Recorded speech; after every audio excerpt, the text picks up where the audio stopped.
Hey everybody, I'm your host, Desiree Klaus, and we're here with the Houston Latina Pulse podcast here at the wonderful Community Cultivation Network. We're excited because we've got a new guest and a new episode coming to you. So don't forget to subscribe, obviously, to Community Cultivation and support the community regarding all of the wonderful networking and collaboration that they're doing.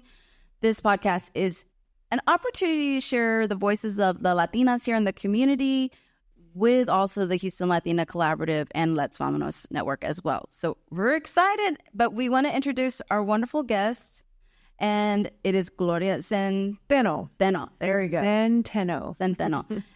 She is the founder of Barrio Dogs, and we're here to kind of bring some awareness because I've been following you for a while. Okay. And I've been supporting kind of like, as much as I can on social media and stuff like that, just watching all the things that you're doing. But we hadn't had a chance to connect because it's been busy. Yes. And so we connected, funny story, we connected at another community event. We reconnected and I said, hey, I had mentioned, we had talked, like, can we connect again? So thank you so much for coming. No, I'm so glad. And I'm so glad we saw each other the second time. I think the first time I was with State Rep Christina Morales, which she's amazing, great supporter of the community and everybody. Yes. But thanks for the invitation. I'd love to just jump in and talk about Barrio Dogs tell us first, where are you from? Are you a native Houstonian? I was born and raised in Houston. I'm an East Ender. Okay. My family goes back almost 100 years in Second Ward. Oh, wow. Yeah. That just gave me chills. Yeah. So I've been here a long time. My family's been here a long time. So what I like to call people like you is the original Tex-Mex then maybe, right? That's it. That's awesome. Yeah. We've been here. A lot of people don't know. Us Latinos been here a long time. Right. So you went to school here in Houston? Yes. I went to grade school. I went to Navarro Middle School. I went to Stephen F. Austin. I went to HCC. I studied at U of H. So all pretty much here in the East End area. Oh, that's awesome. Yeah. But you established the Barrio Dogs. You had mentioned previously off camera that Barrio Dogs has been a part of your family. Yeah, so I moved away for a while, and then I came back nearly 20 years ago and saw all the animals, stray dogs, dogs on chains, pregnant mamas. I mean, it was just really bad. My husband had convinced me to move back to the neighborhood that time, and that's where it kind of started. When I came back, I was horrified with the amount of all these homeless animals, tragedies. And then at that time, I was working at a corporate gig in the Galleria, and I would see a totally different life over there, only 10, 15 minutes away, and you'd see people walking their animals on leashes, and they're healthy, and they're happy, and people are drinking their Starbucks, and they have little outfits on. And then I would come home to my community, and I would see these tragedies every day.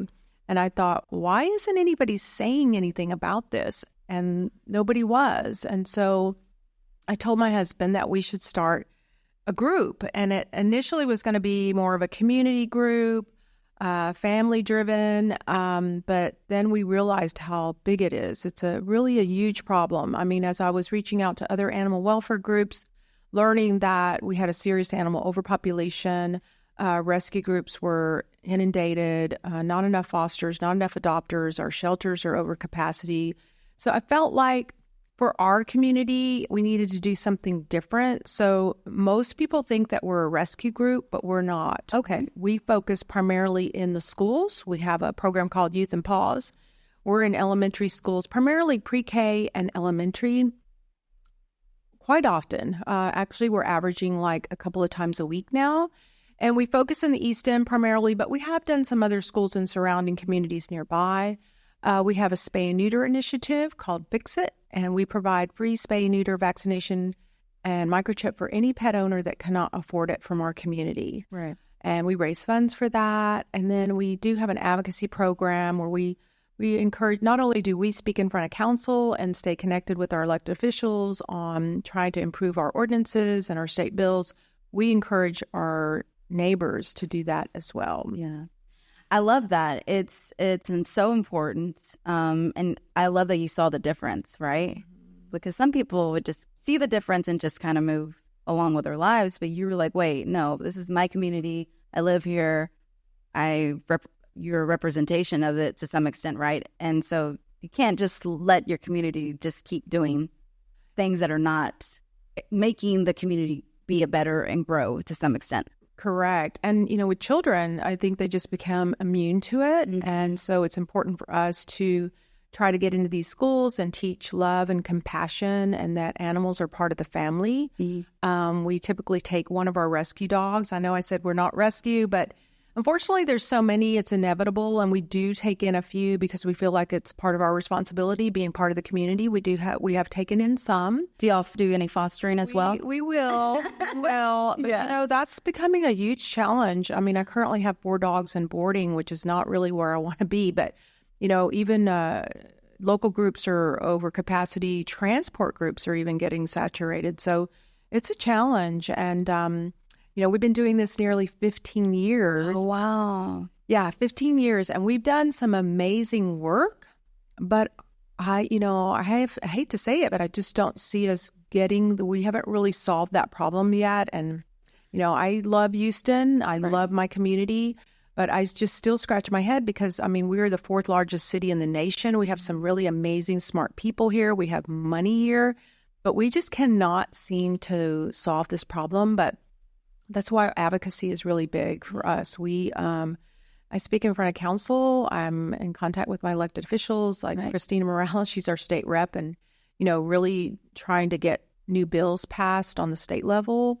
That's important. It's not going to happen unless we become more vocal. Yeah, and I think that's one of the reasons why with the Houston Latina Pulse podcast that we kind of wanted to come together to kind of bring this opportunity for people that are in the community, specifically not just Latinas, but just the voices that are in the community as well, to kind of share, hey, this is what's going on, bringing more awareness, bringing more spotlight to y'all. I was drawn to you as well because of the fact that I rescued a dog.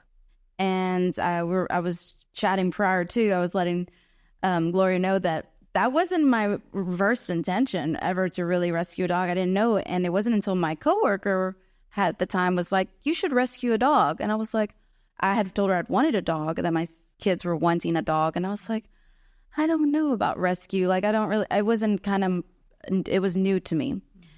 And I'm really spiritual, and I really believe in things just kind of making sense, right? And so, funny enough, my son said he wanted a dog. He goes, I want a white dog with brown ears and brown on him. And I'm like, okay, this is very specific. Like, how are we going to manifest this? Mm-hmm. But he somewhat extent manifested it, because literally that week of, my coworker was looking for dogs for me, even though I wasn't really actively trying to get a dog just yet.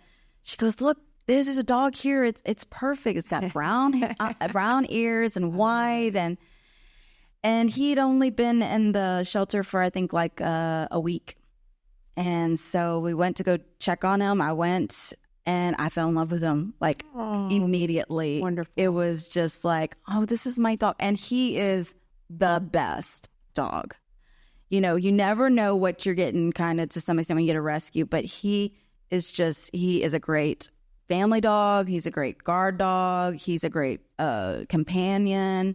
So he's been wonderful, and I wouldn't have it any other way. Oh, that's wonderful. I encourage those to, do the work, go outside the boundaries of like, everybody wants that cute dog, right? That cute, very curated dog for whatever reason. Right. But you can really find dogs and rescues that are just as loving, just as good companions, and just kind of makes you feel like a family as well. And he's definitely part of the family. Oh, I think too many people feel like they have to have a purebred or a designer dog, and it's a fashion statement. And I just wish people would realize that there's so many wonderful, highly adopted dogs in shelters and also with rescue groups. And if you want a purebred, there's plenty of purebred rescue groups out there. So Houston has a serious animal overpopulation issue. We already have too many animals. So do the right thing and, adopt, don't shop. Yeah, for sure.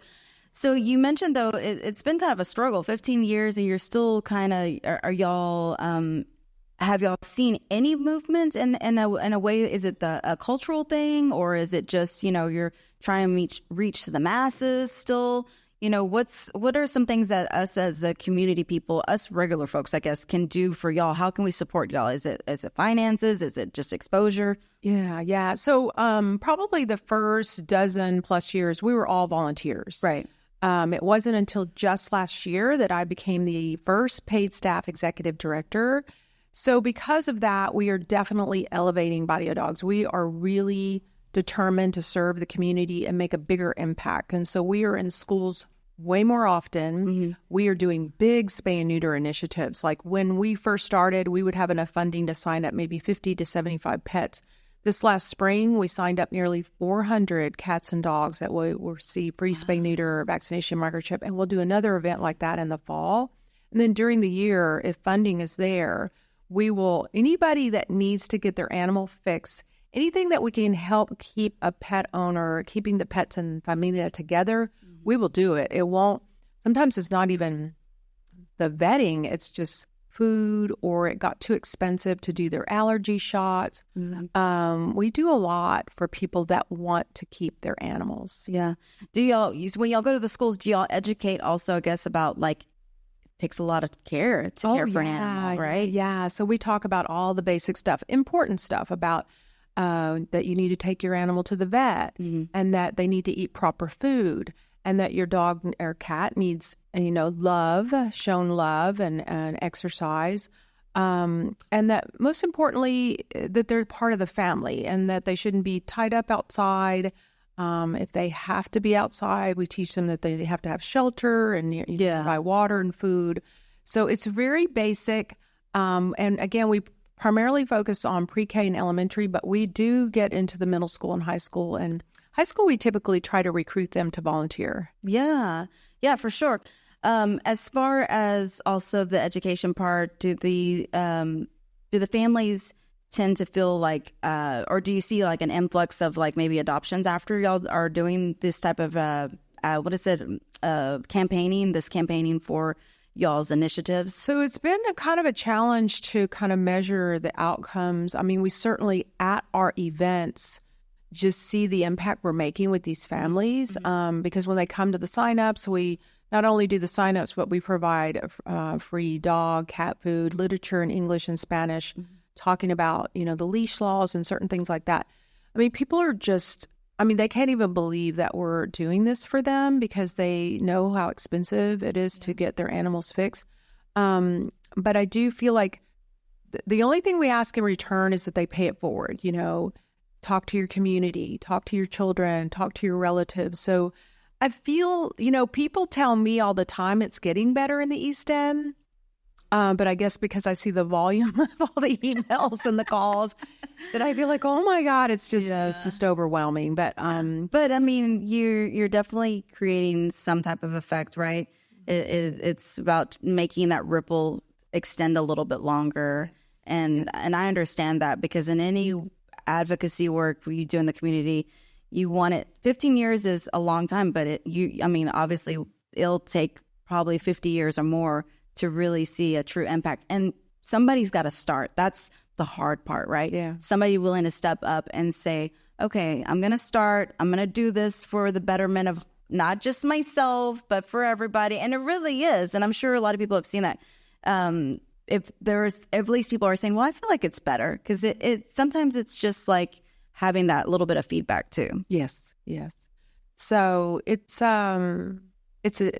can be exhausting, emotionally exhausting, but there are a lot of rewards. Yeah. So, again, doing this for 15 years, we're certainly already talking about bringing in, younger leaders.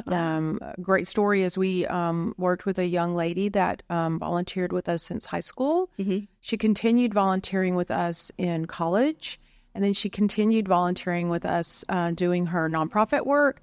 And now she was a board member, and then we just recently made her chairman of the board. Awesome. She's only 23 years old, but she's amazing. And that's kind of our next steps, is that we really want to bring a younger generation. Mm-hmm.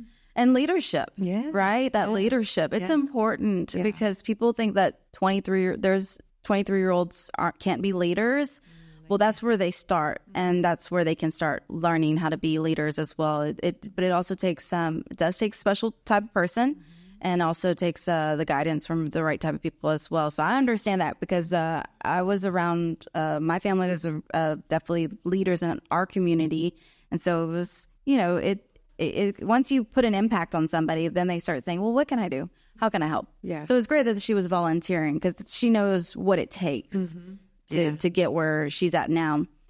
Let's switch gears a little bit. Okay. So you, obviously, when I chatted with you, I was like, Zenteno is a very uncommon last name. So I was like, this is interesting. So you had mentioned you had some history and background that you would like to share. So share some of that with us today. Yeah, so I'm from Second Ward. Like I mentioned earlier, my family goes back almost 100 years. But my husband and I went to grade school together, and they're part of a musical family called the Zentenos. Okay. My father was a one-armed trumpet player from Monterrey, Mexico, and he came here in the 50s. And he basically raised all the kids. There were 5 of them, 1 daughter, to all be, musicians. Yeah. And there was even an article in the 80s in the Houston Chronicle that said there was the Jacksons and the Osmonds. Well, there's the Centenos because they really were super talented. My father-in-law was to me like a Ricky Ricardo, but he just didn't have a movie because he had a huge 16-piece orchestra. Right. He played at all the amazing places in town in Houston, Shamrock Hilton, just exclusive places. He taught all his children to play instruments. My sister-in-law, Norma, who was amazing, Latina, talented. She was a songwriter, guitar player, composer, arranger. I was just listening to her song on the way on over here. And the organization became a family affair because I was telling my husband when we moved back to the neighborhood, he never left. I said, we should start a group. And, in the beginning, it was very much a family affair. And I owe my sister-in-law, who unfortunately my father-in-law and my sister-in-law are no longer with us. But my sister-in-law helped us really jumpstart the organization. I mean, she played for free and she got all the band to play for free. And she really helped us get our name out there and really jumpstart the organization. And so certainly my family, lots of sweat equity in the beginning, just all of us pulling together. And we lost her about 12 years ago from cancer. And so we have a bronze sculpture of her along with a Barrio Dog that is along Harrisburg at the Center for Pursuit. It's a nonprofit. So if you want to look her up or look up their website, it's called Zenteno.com, Zenteno.com.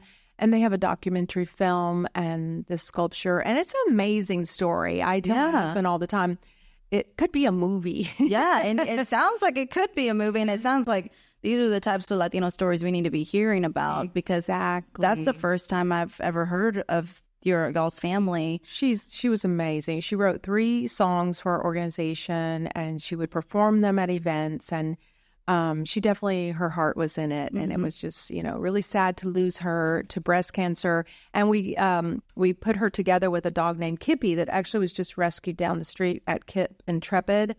And when we rescued Kippy, we didn't know she was going to be a female. We thought, we were going to rescue him, he's going to be Kip. But he was a female, Kippy. But anyway, she had a beautiful home, but unfortunately lost her life to cancer too. So we put them together in a sculpture.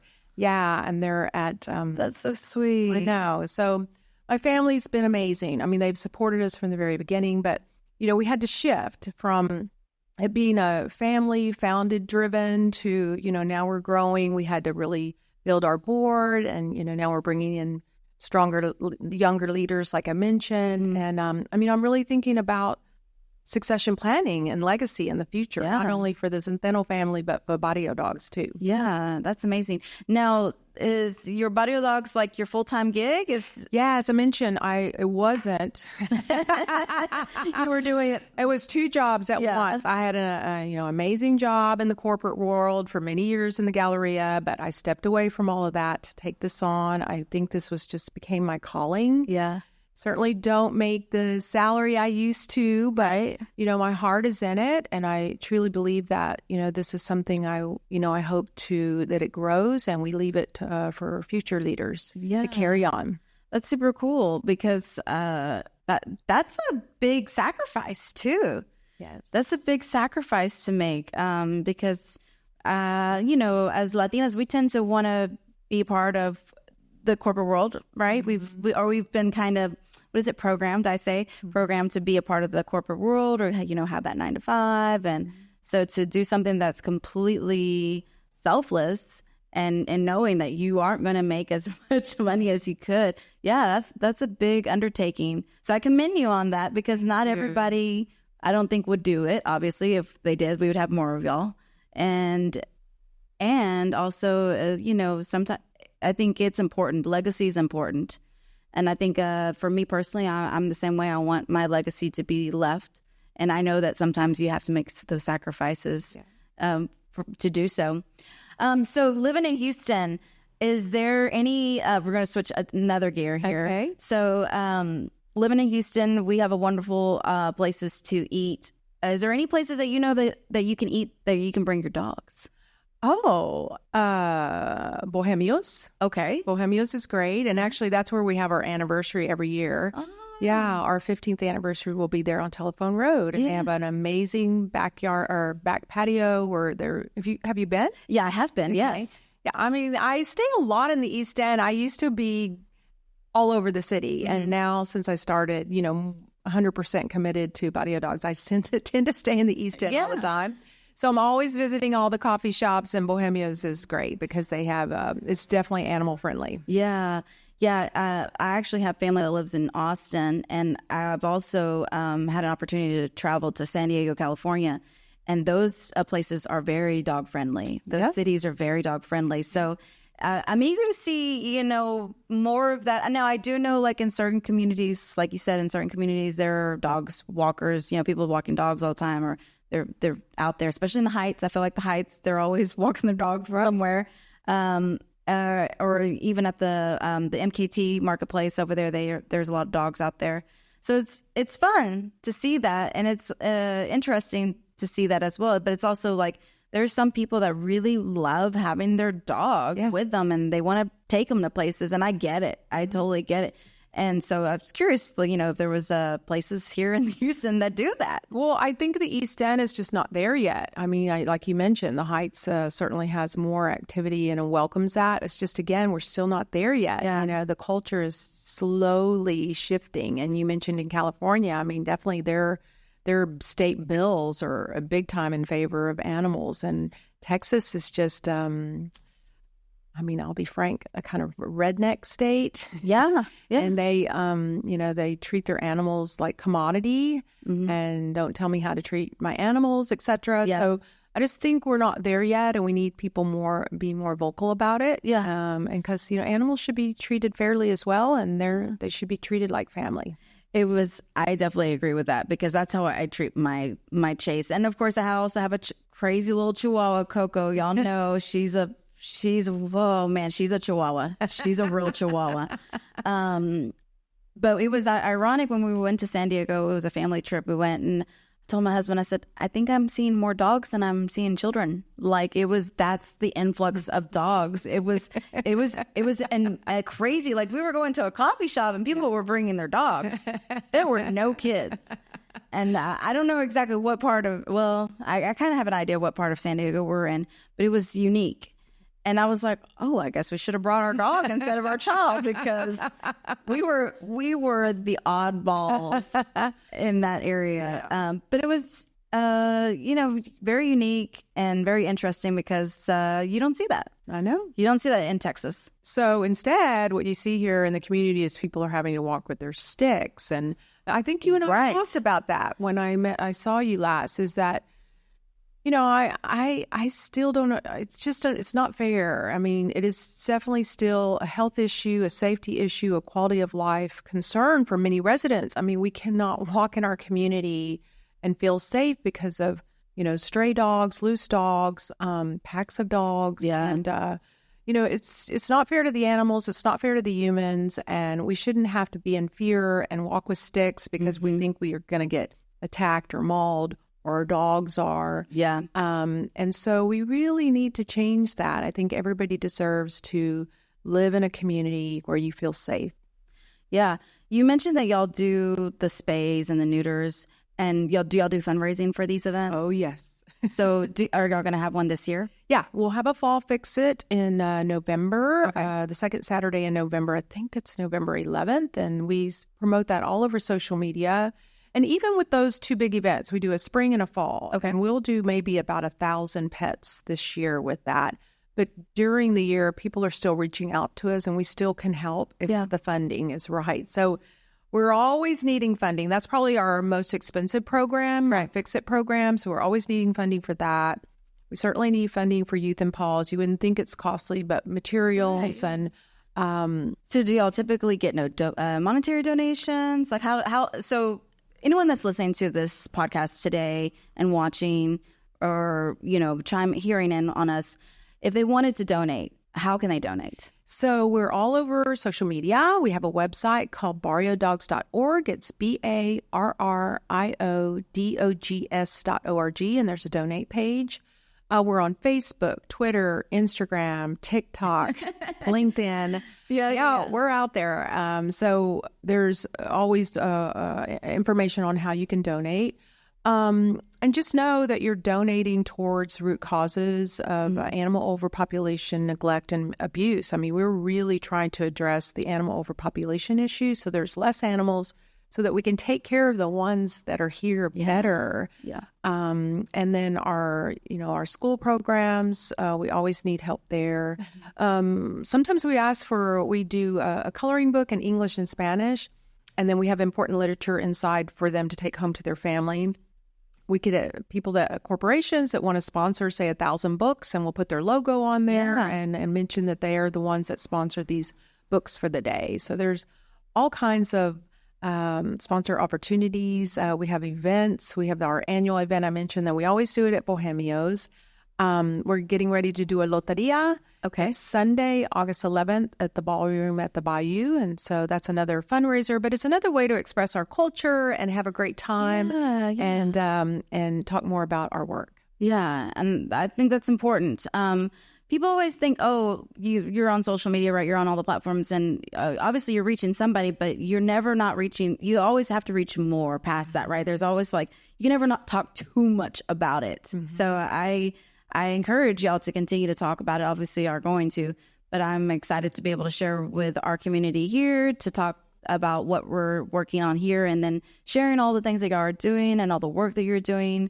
It's very courageous. I admire it immensely. I'm one of those people that would love to foster a lot of dogs, but it is an undertaking. Oh. And I have two. I have two dogs. So I was in my head, and my husband has such a big heart too. He's always talking about getting more dogs, and I'm like, oh no, I get it, but it's so important to me. It's a quality of life thing, right? Mm-hmm. We want to make sure we give them the best quality of life. And if I get two more dogs, sometimes, the quality of life goes down a little bit because you're now having to finance all these things. It's a lot. It's a lot. Yeah. I mean, we have 4.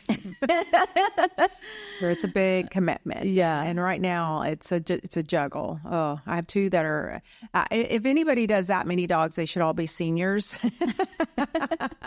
Because I have 2 sisters. They're wild little crazy girls, and then I have 2 more mature. So it's a balance too with them too. Yeah. The animals. It's putting siblings together. And I'm glad we got a chance to talk, because I was and you clarified that y'all are not a rescue, because like you said, a lot of people might think that. At one point I thought maybe y'all might do that part as well, but do y'all work with other rescues? Oh, yeah. And like I said, these are unique times. The shelters are full. All of our groups that we know that are doing amazing work are full.